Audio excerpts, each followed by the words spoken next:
پاکستان نے امن کو موقع دینے کے لیے بات چیت میں حصہ لیا۔ کچھ افغان اہلکاروں کے بیانات طالبان حکومت کے مکار اور منتشر ذہن کی عکاسی کرتے ہیں۔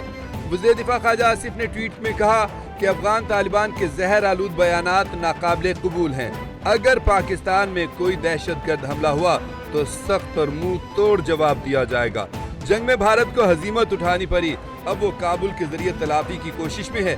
کسی بھی مہم جوئی کا سخت جواب اور کڑوا ہوگا۔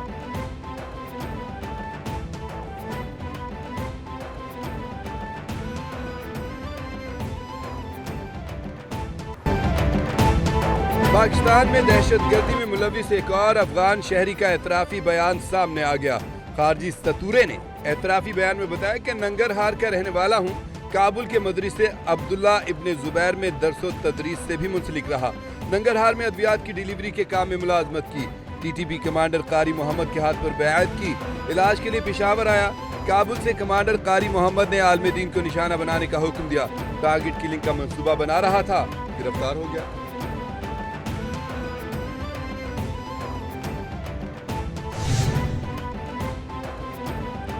افغانستان کے ساتھ مذاکرات ناکام، پاکستان کا دہشت گردوں اور ان کے حامیوں کو ختم کرنے کے لیے کارروائیاں جاری رکھنے کا اعلان۔ دوحہ اور استنبول مذاکرات کا واحد ایجنڈا دہشت گردی کے لیے افغان سرزمین کے استعمال کو روکنا تھا۔ وزیر اطلاعات عطا تارڑ کا ایکس پر پیغام، کہا 4 برس کی جانی و مالی قربانیوں کے بعد اب صبر کا پیمانہ لبریز ہو چکا۔ پاکستان کے عوام کی سلامتی قومی ترجیح، حکومت دہشت گردی کے خلاف ہر ممکن اقدام کرتی رہے گی۔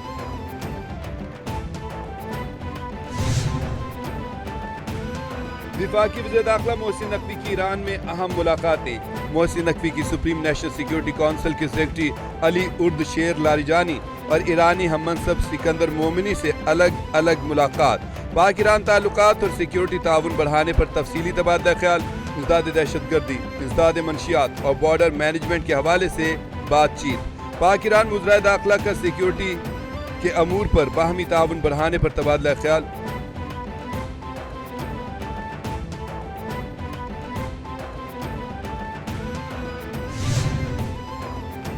وزیراعظم محمد شہباز شریف 3 روزہ دورہ سعودی عرب مکمل کر کے ریاض سے اسلام آباد کے لیے روانہ ہو گئے۔ نائب گورنر ریاض نے وزیراعظم کو ایئرپورٹ پر رخصت کیا۔ وزیراعظم شہباز شریف کی سعودی ولی عہد شہزادہ محمد بن سلمان سے ملاقات۔ پاکستان اور سعودی عرب کے مابین اقتصادی تعاون کا فریم ورک کا آغاز کیا گیا۔ فریم ورک پاک سعودی تعاون کی نئی راہیں تلاش کرنے میں کلیدی کردار ادا کرے گا۔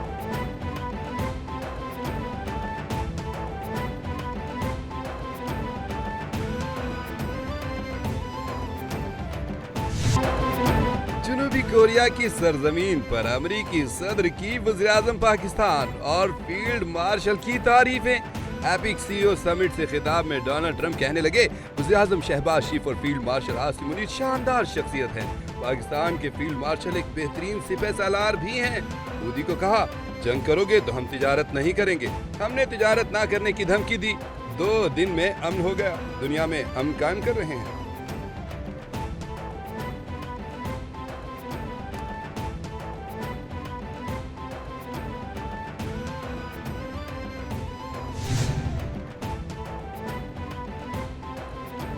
پی ٹی آئی رہنما شبلی فراز نااہلی سے متعلق کیس۔ سپریم کورٹ آئینی بینچ نے شبلی فراز کی اپیل پر پشاور ہائی کورٹ کا غیر معینہ مدت کے لیے ملتوی کرنے کا فیصلہ کالعدم قرار دے دیا۔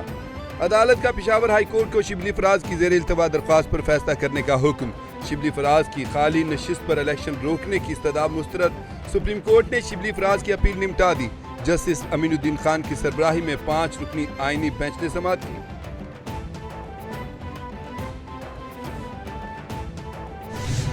الیکشن کمیشن کے پاس کوئی اختیار نہیں ہے کہ کسی سینیٹر کو کوئی ریفرنس چیئرمین کے آنے کے علاوہ وہ اس کو ڈسکوالیفائی کرے یا ڈیسیٹ کرے یا ان کو ڈی نوٹیفائی کرے۔ الیکشن کمیشن نے اپنے پاور سے ایکسیڈ کیا تھا۔ مجھے امید ہے انشاءاللہ تعالیٰ اس بات پہ ہم کامیاب ہوں گے کہ کانسٹیٹیوشنل پروویژن جو ہے وہ مینڈیٹری ہے۔ الیکشن کمیشن کے پاس یہ اختیار نہیں تھا کہ کسی بھی ہمیں سنے بغیر اور نوٹیفیکیشن کے ذریعے ہمیں ڈسکوالیفائی کرے یا ڈیسیٹ۔ الیکشن کمیشن کے پاس ریفرنس کے بغیر کسی سینیٹر کو نااہل کرنے کا اختیار نہیں ہے۔ ہم نے الیکشن کمیشن کی جانب سے شبلی افراز کی نااہلی کے نوٹیفکیشن کو چیلنج کیا تھا۔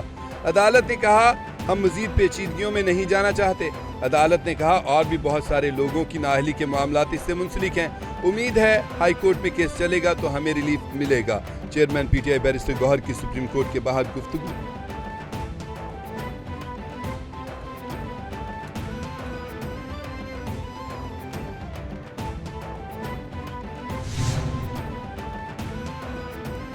سابق وزیر اعلیٰ کے پی کے علی امین گنڈا پور کے خلاف شراب اور اسلحہ برآمدگی کیس۔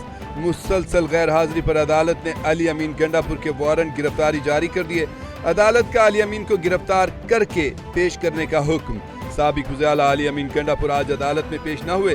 علی امین گنڈا پور کے وکیل راجہ ظہور الحسن بھی عدالت نہ آئے۔ مزید کیس کی سماعت 11 نومبر کو ہوگی۔ جوڈیشل مجسٹریٹ مبشر حسن چشتی نے کیس کی سماعت کی۔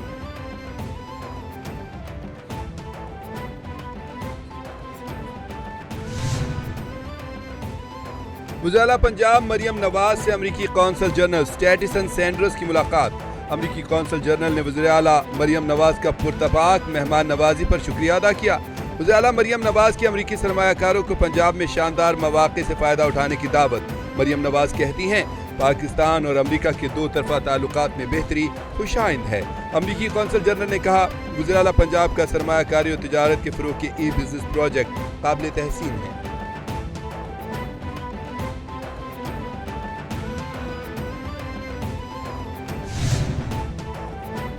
وزیر اعلیٰ خیبر پختونخوا سہیل آفریدی کی زیر صدارت پشاور میں پارلیمانی اجلاس۔ بانی پی ٹی آئی کی ہدایت پر وزیر اعلیٰ جلد اپنی مختصر کابینہ تشکیل دیں گے۔ صوبے میں عوامی مینڈیٹ کی تکمیل اور انتظامی امور کے لیے مختصر کابینہ فوری تشکیل دی جائے گی۔ اجلاس میں باہمی مشاورت کے بعد سینٹ کے ضمنی انتخاب کے امیدوار خرم ذیشان کی حمایت کا فیصلہ۔ بانی پی ٹی آئی کے نامزد کردہ امیدوار کی سینٹ کے ضمنی انتخابات میں بھرپور حمایت کی جائے گی۔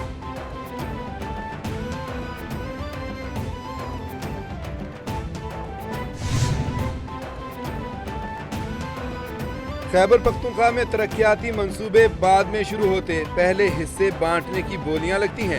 40 ارب روپے کا کوہستان کرپشن سکینڈل اس کی بڑی مثال ہے۔ جو لوگ پیسے دے کر وزیر بنیں گے وہ کرپشن کیوں نہیں کریں گے؟ وزیر اطلاعات پنجاب کا مشیر اطلاعات کے پی بیرسٹر سیف کے بیان پر رد عمل۔ عظمہ بخاری کہتی ہیں کہ مریم نواز نے ایک سال میں 80 منصوبے شروع کیے۔ پنجاب میں 50 سے زیادہ منصوبے مریم نواز کی حکومت مکمل کر چکی ہے۔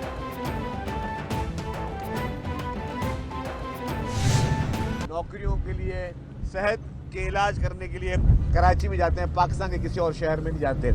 جو لوگ بڑے بڑے دعوے کرتے ہیں، میں کسی کے لیے بھی برائی نہیں کہوں گا کہ سب کے لیے گڈ لک، لیکن صحت کی سہولیات آج بھی پورے پاکستان سے ہمارے پاس جو لوگ علاج کے لیے آتے ہیں، بلوچستان، خیبر پختونخوا، پنجاب سے لوگ علاج کرنے کے لیے جو ہے وہ پنجاب میں نہیں جاتے، وہ یہاں پہ سندھ میں آتے ہیں۔ کراچی کے شہریوں کو ہر سہولت ملے گی۔ شہر میں ٹریفک بہت بڑا چیلنج ہے۔ صوبائی وزیر شرجیل انعام میمن کہتے ہیں کہ حکومت کا مقصد ای چالان کرنا نہیں، قوانین کی پاسداری کو یقینی بنانا ہے۔ ٹریفک قوانین کی خلاف ورزی نہیں ہوگی تو چالان ہی نہیں ہوگا۔ ٹریفک قوانین کی خلاف ورزی پر حادثات ہوتے ہیں۔ سینیٹر تاج حیدر برج کو عوام کے لیے کھول دیا گیا۔ حکومت سندھ اپنے وعدوں کو پورا کر رہی ہے۔ دسمبر میں شاہراہ بھٹو کا آخری مرحلہ بھی مکمل ہو جائے گا۔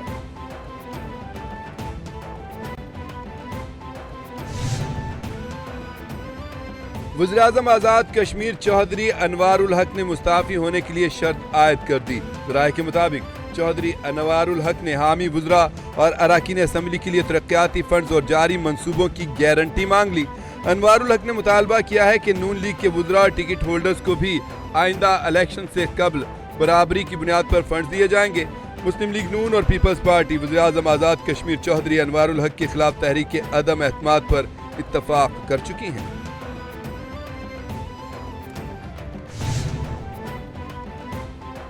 صدر مملکت وزیر اعظم وفاقی و صوبائی قیادت کی ترکیہ کے 102ویں یوم جمہوریہ پر مبارکباد۔ صدر آصف علی زرداری نے کہا ترک قوم کی استقامت اور ویژن پوری دنیا کے لیے مشعل راہ ہے۔ وزیر اعظم شہباز شریف نے پیغام میں کہا کہ صدر طیب رجب اردوان کی قیادت میں ترکیہ کی معاشی بحالی کو عالمی سطح پر سراہا گیا۔ وزیر اعلیٰ پنجاب مریم نواز بولی ترکیہ برادر ملک ہے، ترکیہ کی ترقی اور خوشحالی کے لیے صدقے دل سے دعا گو ہوں۔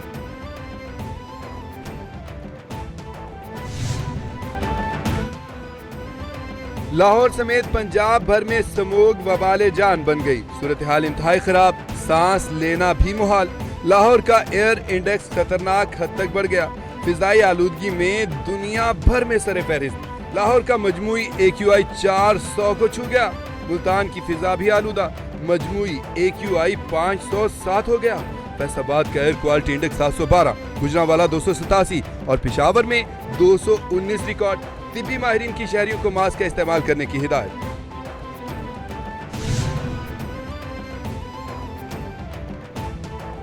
اسرائیل کی جانب سے غزہ جنگ بندی معاہدے کی کھلم کھلا خلاف ورزی۔ خبر ایجنسی کے مطابق نیتنیاہو کے حکم پر اسرائیلی فوج کے غزہ پر فضائی حملے، 3 فضائی حملوں میں 15 فلسطینی شہید، 50 زخمی۔ اسرائیل نے یرغمالیوں کی لاشیں واپس نہ ملنے کا بہانہ بنایا۔ اسرائیل کی جنگ بندی کی خلاف ورزی پر حماس نے مغویوں کی لاشوں کی حوالگی مؤخر کر دی۔ اس سے قبل اسرائیلی آرمی چیف نے حماس کے خلاف جنگ جاری رکھنے کا اعلان کیا تھا۔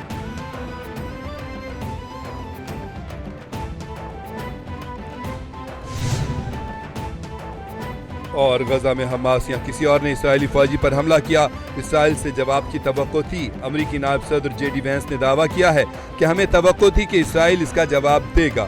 غزہ میں جنگ بندی برقرار ہے، اس کا مطلب یہ نہیں کہ کہیں معمولی جھڑپیں نہیں ہوں گی۔